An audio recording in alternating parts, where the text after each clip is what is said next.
বিসমিল্লাহির রহমানির রহিম। আসসালামু আলাইকুম আমার ইউটিউব পরিবারের ভাই ও বোনেরা, সবাই কেমন আছেন? আশা করছি সবাই ভালো আছেন। আলহামদুলিল্লাহ, আমরাও ভালো আছি। আমি অথৈর আম্মু, ব্লগার অথৈস আম্মু ইউটিউব চ্যানেলে আপনাদের আরও একবার স্বাগত জানিয়ে শুরু করছি আজকের ভিডিও। আশা করছি বরাবরের মতো আজকের ভিডিওটা আপনাদের কাছে একটু হলেও ভালো লাগবে। অনুরোধ করছি একটা লাইক দিয়ে সম্পূর্ণ ভিডিওর সঙ্গে থাকুন। আমাদের মতো নিম্ন মধ্যবিত্ত পরিবারের এক একটা শখ পূরণ করতে অনেক কিছু স্যাক্রিফাইস করতে হয়। এক একটা জিনিস কিনে সংসারে জোগাড় করার জন্য অনেক কিছু সহ্য করতে হয়, অনেকটা সময় ধৈর্য নিতে হয়। আমাদের মতো নিম্ন মধ্যবিত্ত পরিবারের ছোট্ট ছোট্ট শখ পূরণের জন্য এক একটা জিনিস কিনে জড়ো করার জন্য অনেক সময় লেগে যায়। চাইলেই আমরা হুটহাট করে নিজেদের শখ পূরণ করতে পারি না কিংবা চাহিদা পূরণ করতে পারি না। অনেক বুঝে সুঝে বুদ্ধি করে ধৈর্য নিয়ে সময় নিয়ে তারপর এক একটা জিনিস সংসারের জন্য কিনতে হয়।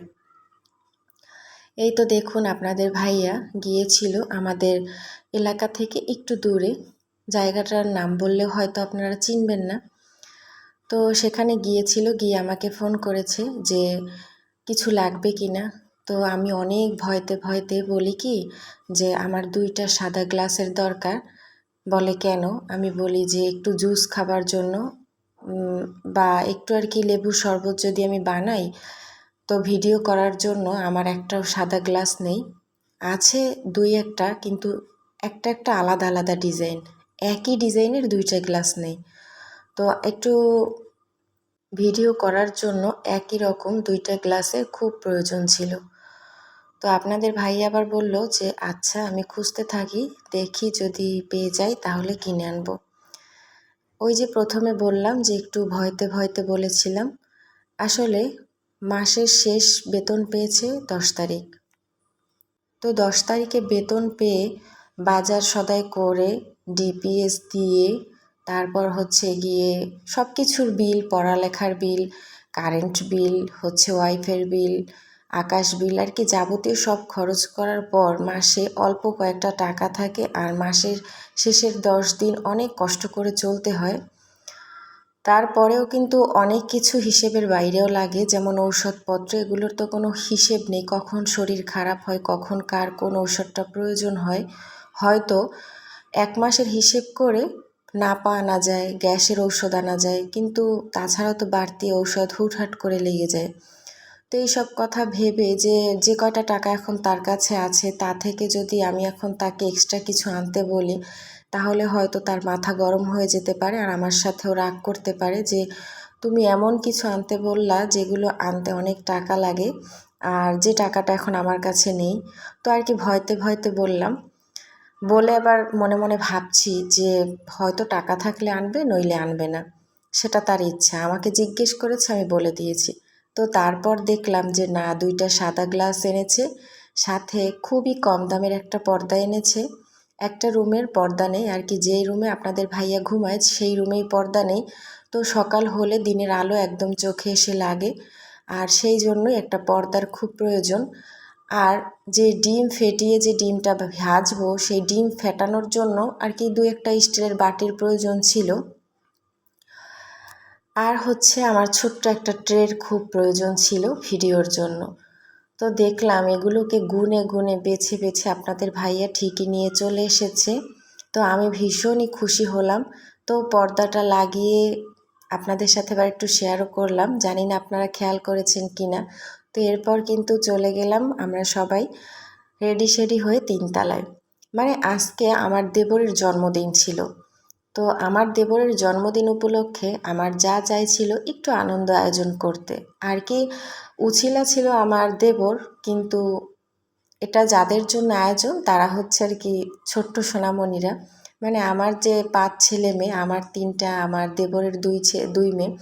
তো ওদের একটু আনন্দের খুব প্রয়োজন ছিল। ওরা অনেক দিন যাবৎ চেয়েছিল যে একটু কেক এনে ওরা পার্টি করবে। তো সেটা কোনোভাবেই হচ্ছিল না। তো আমার যখন আবার ওর হাজবেন্ডকে, মানে আমার দেবরকে বলল যে একটা কেক এনে আমরা একটু সবাই মিলে মজা করি। তো ওর আর কি আমার দেবরও নাকি আগে থেকেই ঠিক করে রেখেছিল যে আজকে একটা কেক এনে সবাই মিলে মজা করা হবে। তো সেটা ঠিক করে ডিসাইড করে একা একা আমার দেবরে একটা কেক অর্ডার দিয়েছিল। তো সেই কেক নিয়ে এসেছে সন্ধ্যাবেলা, আর এদিক থেকে বাসায় আমার যা পুডিং বানিয়েছিল আর পাকন পিঠা বানিয়েছিল। এই পাকন পিঠাটা কিন্তু আমাদের বরিশালের ঐতিহ্যবাহী একটা পিঠা, আর এই পিঠাটা আমার যা খুব ভালো বানাতে পারে, অনেক মজা হয় ওর পিঠাটা। তো সেই আয়োজন শুরু করেছে আর কি সন্ধ্যা থেকে, কি দুপুরের ভাত খাওয়ার পর থেকেই সে আয়োজন শুরু হয়েছে। আয়োজন শেষ করতে করতে 8:30 9টা বাজে। আসলে সংসারের সমস্ত কাজ শেষ করে একা হাতে তারপর ছোট বাচ্চাদেরকে সামলিয়ে এগুলো জোগাড় করতেও তো একটু সময় লাগে। তো আমরা সবাই এসে জড়ো হলাম 8:30 9টার দিকে। তারপর কেক কাটা হলো, আমার দেবরে ছেলে মেয়েদেরকে নিয়ে কেক কাটলো, আর সবাই অনেক মজা পেল, অনেক আনন্দ করলো। আসলে ছেলে মেয়েরা তো আনন্দ করার একটা অজুহাত পেলেই হয়। আসলে আমাদের তেমন কোনো কোথাও যাওয়াও হয় না, ঘুরতেও যাওয়া হয় না, বেড়াতেও যাওয়া হয় না। তো বাচ্চারা সারাক্ষণ এই বিল্ডিংটায় বন্দিই থাকে বলতে গেলে। একদম এই সকাল থেকে রাত পর্যন্ত এই 3তলা বিল্ডিংয়ের মধ্যে শুধু বন্দি থাকে। তো ওদেরও তো মাঝে মধ্যে মনে চায় একটু মজা করতে, একটু আনন্দ ফুর্তি করতে। আর আমাদের এখানে গ্রাম অঞ্চলে তেমন কোনো জন্মদিনের পার্টি টার্টি সেরকমভাবে হয় না যে পার্টি হবে বা আমরা সেখানে গেলাম, এরকম গ্রামে সেরকম করে না কেউ। আর বিশেষ করে সবাই আর কি এটাকে ভাবে যে এটা করা আমাদের ইসলামের দৃষ্টিতে উচিত না।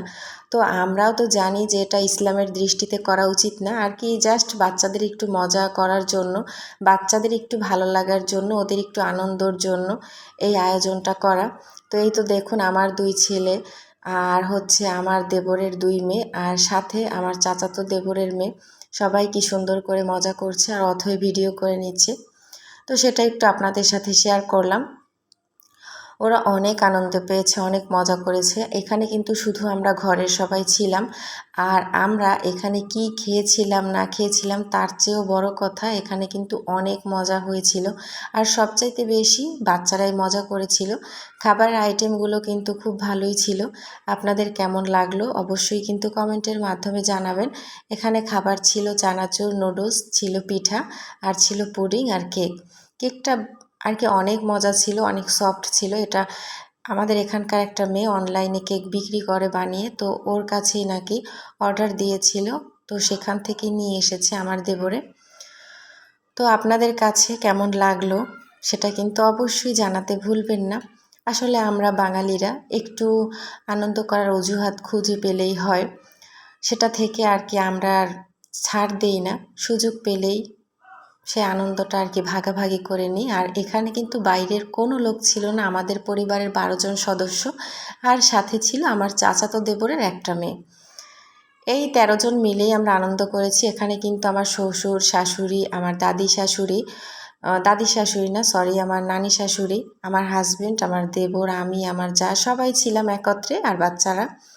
তো আমার 2 ছেলে সেই সন্ধ্যা থেকে কিন্তু অনেক দুষ্টামি করছে, প্রচুর গরম, আর ওদের শরীর থেকে অনেক ঘাম বেরোচ্ছে। আমার সেই নিয়ে অনেক ভয় লাগছে। ওদের তো আবার জ্বর হলে খিঁচুনির সমস্যা আছে 2 ভাইয়ের। তো আমি আবার ভাবছি যে এত ঘাম নিয়ে ওরা যদি বেশিক্ষণ থাকে তাহলে হয়তো আবার জ্বর এসে যাবে। সেটা ভেবে বারবার ওদেরকে টেনে টেনে আনছি ফ্যানের নিচে, কিন্তু ওরা কিছুতে আমার কথা শুনছে না। এমনিতে তো ওরা দুষ্টের সেরামণি, তার উপরে পেয়েছে আরও ঢোলের বাড়ি। বোঝেন এখন অবস্থা কি, ওদের সামলানো কতটা কষ্টের। তো অনেক কষ্টে শিষ্টে সামলিয়ে তারপর কিন্তু সবাই আমরা ভাগাভাগি করে খাবারগুলো খেয়ে তারপর চলে এসেছিলাম। অনেক আনন্দ করেছিলাম। আর সবচাইতে খেতে মজা হয়েছিল পিঠাটা। আমি তো আমার যাকে বলেছি যে এইভাবে আমাদেরকে আরও পিঠা বানিয়ে তুমি খাওয়াবে, তো বলল আচ্ছা আবার বানিয়ে খাওয়াবো। এত দারুণ মজা হয়েছিল পিঠাটা কি বলবো। আর পাকন পিঠা আমার এমনিতেই ভীষণ ভালো লাগে, আমার বাচ্চারা অনেক পছন্দ করে। তো পুডিংটাও কিন্তু মাশাল্লাহ মোটামুটি ভালোই হয়েছিল। ও কখনো একা হাতে এরকম আয়োজন করেনি, যতটুকুই আর কি করেছে সেটা যে ও করতে পেরেছে সবার জন্য সেটাই অনেক। এখানে কিন্তু আমি কোনো রকমভাবে হেল্প করিনি, সম্পূর্ণটাই ও একা একা করেছে। তো আমি শুধু সময় মতো গিয়ে খেয়ে নিয়েছি, এই জাস্ট। তারপর খাওয়া শেষ করে হাতে হাতে ওকে সাহায্য করে তারপর সব কিছু গোছগাছ করে দিয়ে রুমে চলে এসেছি। তখন বাজে 10:30 পৌনে 11টা।